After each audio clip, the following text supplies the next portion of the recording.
It's going on to nearly a week now since the last Shadowhunters episode was on. And I don't know about you guys, but I'm already getting withdrawal symptoms.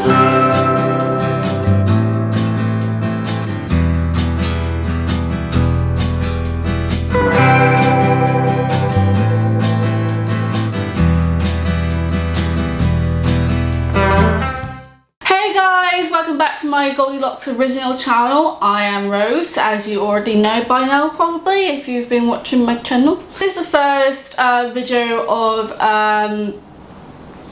a series of videos relating to the Shadowhunters series slash Mortal Instruments series books, and to kick it off I'm really just going to be talking about the Mortal Instruments books. From 1 to 3, then it's going to be all the series books, but I'm going to do it in a little bit of sections, so because like 1 to 3 books have a bit of a different plot than the 4 to 6 books. If you've read the books you understand why. To kick it off, let's talk about the 1 to 3 books, which are the first book in the series is called City of Ashes. No it isn't. What am I doing? I got it in the wrong order. Book in the series is The City of Bones, and it's pretty much when I talk about the books, it's pretty much just like an introduction really of the world and the actual plot, well the first plot anyway. And then the second book is The City of Ashes, which I thought was the first, but then my mind was like no, that's wrong. And then the third book is The City of Glass, and I think this one, out of all of the first 3, is my favourite, followed by the first one and then the second one. And yeah, those are the 3 first books that we are talking about in the Mortal Instruments series. I'm a bit more prepared this time than my previous book review, which was on Vampire Academy. I'll put a link at the end of this video. I've written down some notes of like gist that I need to talk about. I'm mainly going to be talking about the plot first, and then go to the characters, and then same again with the 4 to 6 books. So yeah, let's just hear off with the main plot of the 1 to 3 books. And the main plots are mainly just defeating Valentine and stopping him from killing all Downworlders basically, and waking up Clary's mother, because in order to try and stop Valentine she put herself into like a comatose state, which I really think had no point to it at the end, because I was like, well, you didn't really stop him in that way. So yeah, I'm just going to jump with the first book. And the first book basically is, like I said at the beginning, is basically like an introduction. We get introduced to the world of the Shadowhunter world, because I think this is the first book in the whole series of the Shadowhunters Chronicles. So we basically just get introduced to the world in that book, as well as the characters and just the gist of what's going on in that world. Like that they have the threat of the Circle, which they at the beginning they don't know Valentine is alive, but he is. No one ever really truly says he's dead in this series. Well, they do, but you know. The book sort of opens up with Clary's mother's dilemma. Like she took some potion or some sort to make herself go into a coma so that Valentine wouldn't torture her or whatever, to get the information of where the mortal cup is and everything like that, which was a total waste of time in my opinion, because they did find the mortal cup and Valentine didn't venture to get it. So you know, it didn't really work out for Jocelyn in that way. There isn't really much to talk about with the first book, because I feel, like I said, it's just basically an introduction and just starting up the dramas within both the plot and the characters' lives, because at the end of the book, spoiler alert, Jace and Clary are made to believe that they're brother and sister, which sort of complicates things because they'd be kissing quite a bit beforehand before they found that out, which wasn't technically their fault, but you know, it sort of makes more drama within the next 2 books, and it's just like, are they brother and sister? Are they not? What's going on? And Valentine, I think, used that as a way to try and make Jace be more vulnerable to joining Valentine, and to sort of stop him from sort of attaching himself more to the good side, in my eyes anyway. But it probably sort of backfired in his eyes. Also get introduced to the first time of Magnus Bane in his books, and who has taken Clary's memories or just sort of blocked her memories because her mother wanted to protect her from the Shadowhunter world throughout her childhood. And but Magnus becomes not only like a really significant character in this series, he also becomes a significant character throughout the whole Shadowhunters Chronicles, because I believe he appears in the prequel, and I am actually going to be starting reading those soon, so wish me luck on that series, because I feel like I'm just going to be obsessed with those books like I was with this. We also get to learn more about the Clave as well a little bit in this first book, because we don't fully meet the Clave or anything until like the third book and fully learn how the system works. But we get a view of two different conflicts of the view of the Clave. Like, Jace believes that even though the Clave does good, and it's good to have order in some ways, he thinks the Accords and the Clave itself are sort of like outdated in a way. Like, they're not keeping up with the times, like, you know, it's just, he thinks they're a bit corrupt as well. So yeah, that's another thing. I don't really know what else to say about the first book apart from the characters, which we'll get into later. So I'm just gonna put that down. The second book, City of Ashes. Voila, that I mistaken for the first book because it was all mixed around. The second book, I believe, is slightly still an introduction to the world as well, because Clary has no idea what she's doing, let's just face it. In the first 3 books, she has no idea what she's doing. Actually, throughout the whole series, to be honest. And within the first 3 books, I understood that.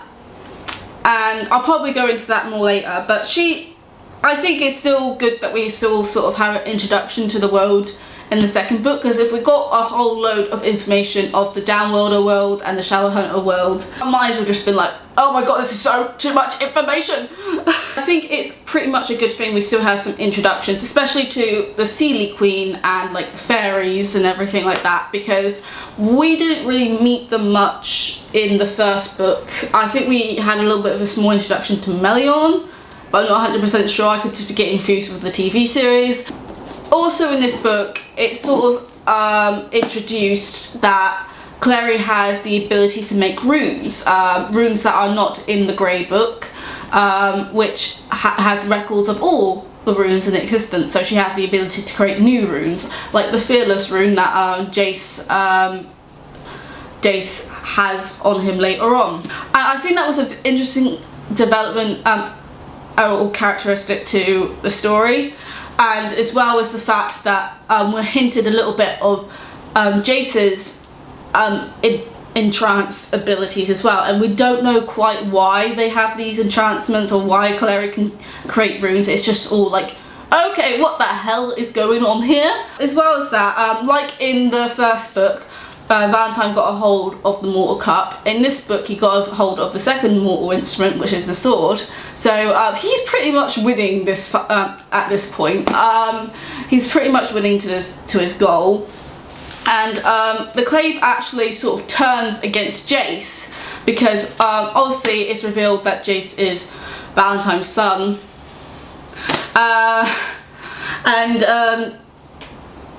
They think that he's sort of a spy for Valentine, even though he's pretty much been raised by the Lightwoods and he only just found out he was Valentine's son.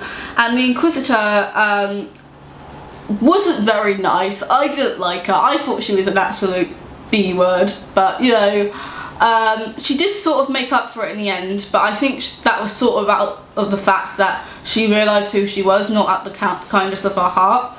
Well, it was the kindness of her heart, but it was like, even if he wasn't that person, she wouldn't have sacrificed her life. So yeah, I got conflictions about that.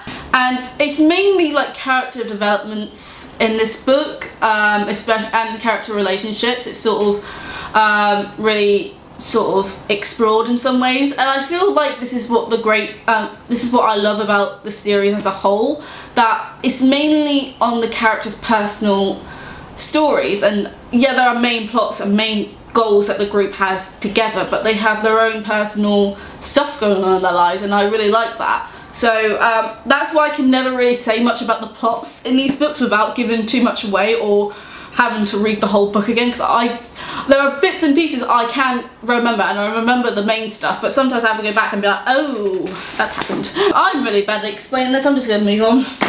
I've mainly wrote notes though about the third book, because that's where everything happens. You can tell by like the size of it. So City of Glass, and pretty much we find out that Jace and Clary are not brother and sister. Woo! And turns out Clary has, along with Jace, have extra angelic blood in their veins, because Valentine loves to experiment on his children.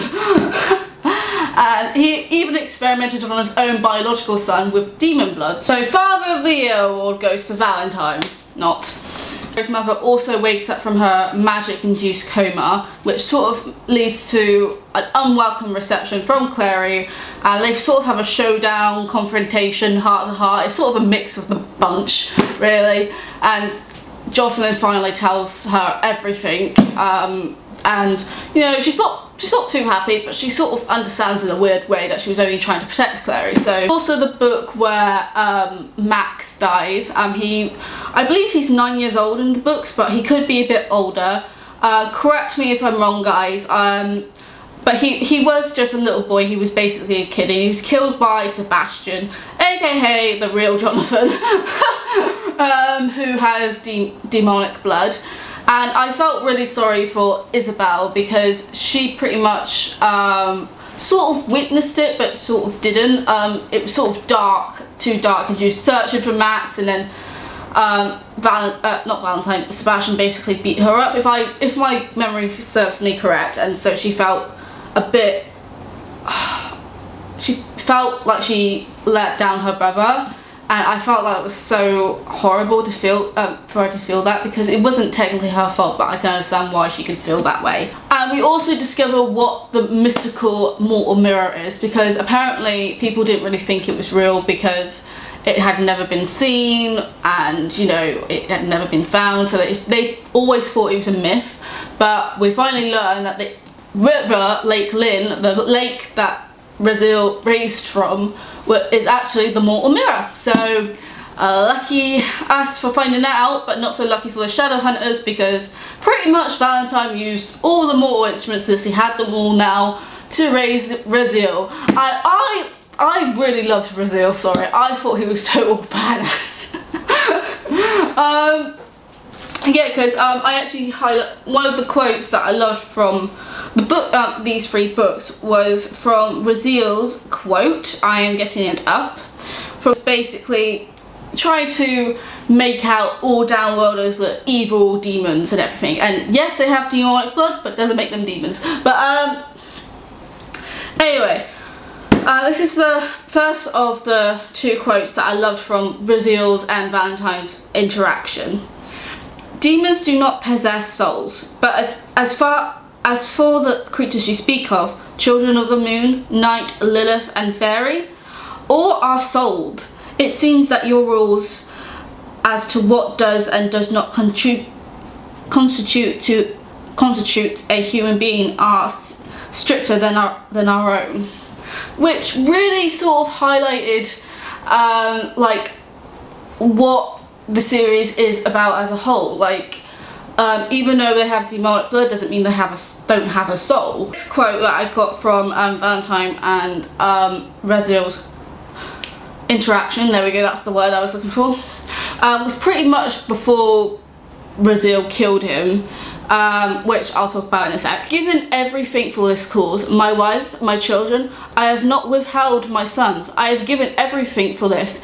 Everything. The angel simply hovered, gazing down at Valentine with a weird, inhuman eyes. His wings moved in a slow, undeliberate motions, like a passage of the clouds across the sky. At last, he said, God asked Abraham to sacrifice his son on the altar much like this one. to see who it was that Abraham loved more, Isaac or God. But no one asked you to sacrifice your son, Valentine. Pretty much screamed a lot about Valentine's character in that moment and how the angels sort of worked or thought about things, because not only did the angels know, because they are the angels, they know that downloaders have some sort of soul,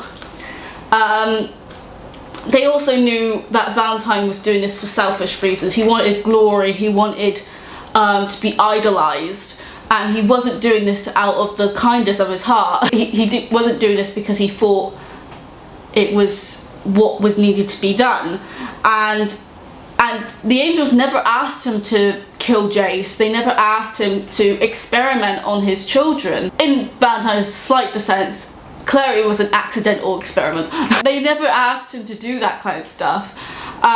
It was his choice. It was his choice to do those things. I think that says a lot about the series as a whole. Like, characters make their own choices and they have to pay the consequences for it.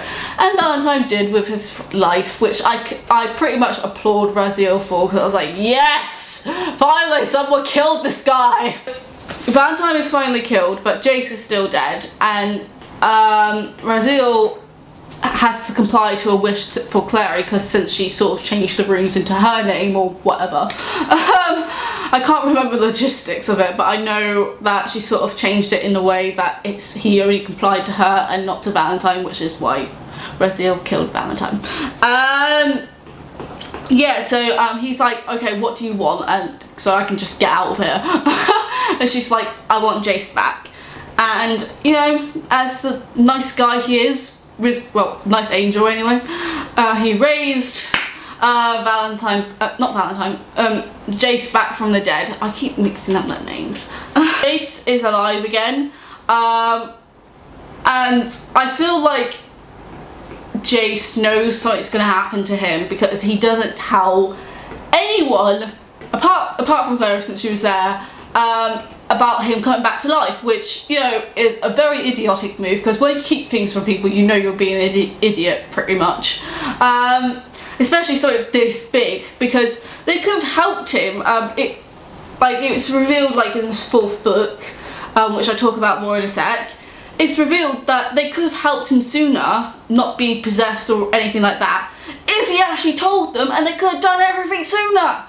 And Jace, you were a big idiot. Can I just say, you're an asshole for doing that, because the whole trouble within the next couple of books could have been totally avoided if you just told them what happened.